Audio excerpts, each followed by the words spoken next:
How much do you really know about the state of your health? On Monday night, the BBC's Long Live Britain series aims to raise awareness of three of the UK's the biggest preventable diseases. Almost 400 people were screened for heart and liver disease along with type 2 diabetes in the largest ever health test of its kind. Among them was the actress Crissy. We'll speak to her and the show's presenter, Dr. Phil Hammond, in a moment. Morning to you both.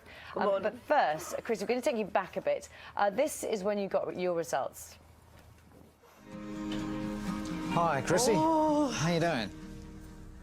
Now, Crissy, got to start with some bad news, I'm afraid. We got your test result back from diabetes, and you do have type 2 diabetes. Shut up. I haven't. You have. That's really important. We need to deal with that, but also... So I'm now officially diabetic? Yes. What concerns me even more than that is your risk of heart disease, because the diabetes, plus the smoking, plus your high cholesterol, your risk of heart disease with all those things is huge, and that's the area I want to work with you on most of all. You really, really can't afford to put this off anymore. I just absolutely gobsmacked. I mean... You've got to start making time for your own health, OK? I just don't know what to say. I don't feel ill. I don't feel like I've got anything wrong with me. Well, that was a moment, wasn't it? It was. It was a real complete shock because, as I said to Dr. Phil, I don't go to the doctors. I don't feel ill. Don't know what the doctor looks like. The only exercise I get is bending down and fastening my shoe. There's a difficult issue here with screening because often you're taking people who feel well and you're making them anxious by saying you have risk of a disease. So it's only worth doing, actually, if they volunteer for it, but also the risk is quite high. And in Crissy's case, she had a risk of having either a heart attack or a stroke of over 30% in the next 10 years, which is really high. And that was also because of family history. So your mum and your dad had diabetes and heart disease, which you can't do anything about, but you add in high cholesterol, smoking and diabetes, not moving much, poor diet, and her risk was massive. So now, we'll go on to the wider scheme in a moment. Let's just sort of finish off with your health thing, because did you go into the process...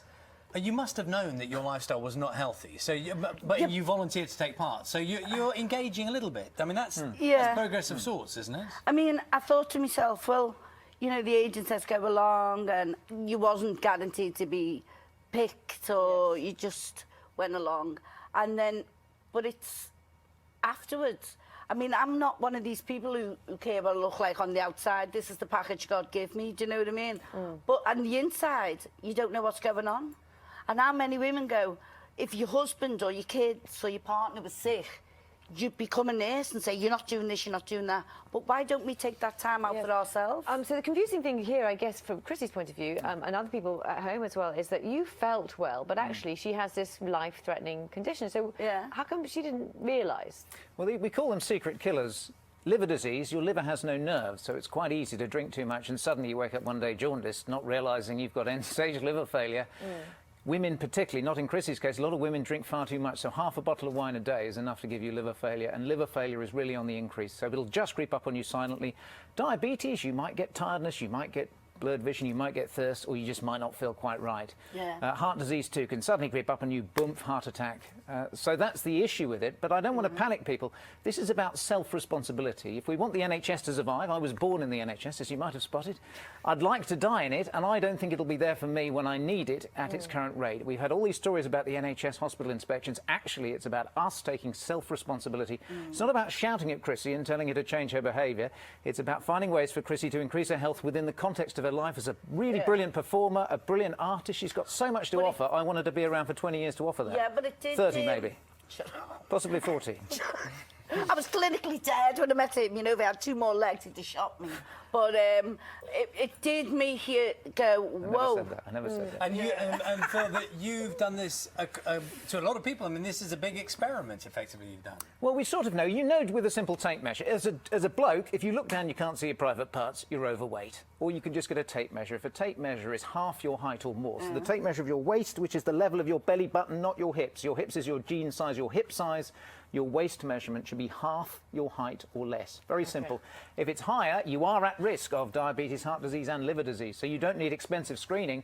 You just need to make simple changes in your life. You've done exercise recently, haven't you? Yes, Made a profound effect. Yeah. I learnt to eat a portion of food. A portion of food should fit in your hands. If you do that 3 times a day and don't snack in between, I lost over a stone. And I'm a doctor, I should have known this, just by eating sensible portions of normal food. Presumably, in the real world, those people who are most likely to do those very basic things you're talking about are the ones who least need to do it. I mean, you know, the people who know their own wastes are probably the ones who don't really need to know.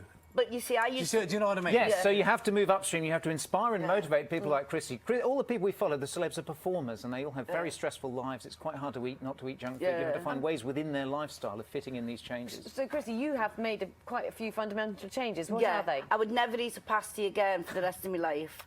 I would die of malnutrition before I'd eat a pasty. And I'm really like... But they can be part of a balanced diet. And No, but I was eating I have one pasty a week. Yeah, I was only eating it because it had the carrots in Pick on it. the pasty. Because it had a carrot. OK, so... That was my one a day. How many a day? One, I had 2. 2 a And day. he said, why? She wasn't eating had 2 fruit and pasties veg. a She day? didn't understand. Well, Well, but you buy one, you get one half price. part of the solution was teaching Crissy how to cook. So she learned to cook So- and rediscovered the joy of none preparing of food those herself. things. What else? What else have you changed? I have changed me lifestyle. I walk more. So you're not just doing your laces up. You actually No, walk a bit. I walk more and, you know, I eat healthily now. I think about what I'm going to eat. You've nearly stopped smoking. Have you stopped? Well, I did stop for about 10 weeks and then I started again, but start. Yes. OK, so And you're it is really trying hard on the smoking as well. because it's like being a smackhead. It's horrible. You just have these really... Do you want to kill people? I'm still reeling from the 2 pasties a day. Yeah. No. But there you go. That's it. Our time is up. But thank you very much. Monday it's on. Yes, Yes, yeah, you'll be yeah. glad to hear there is more from Crissy as well on Long Live Britain. It's on in 2 parts, isn't it? On BBC One on Monday night from 9 o'clock. If it's like this, it's going to be I've got brilliant. 3 more days to live. That's it from us. We'll leave those 2 strangling one another. We're back tomorrow at 6. Sooty's going to be here celebrating his 65th birthday. See you then. Have a great day.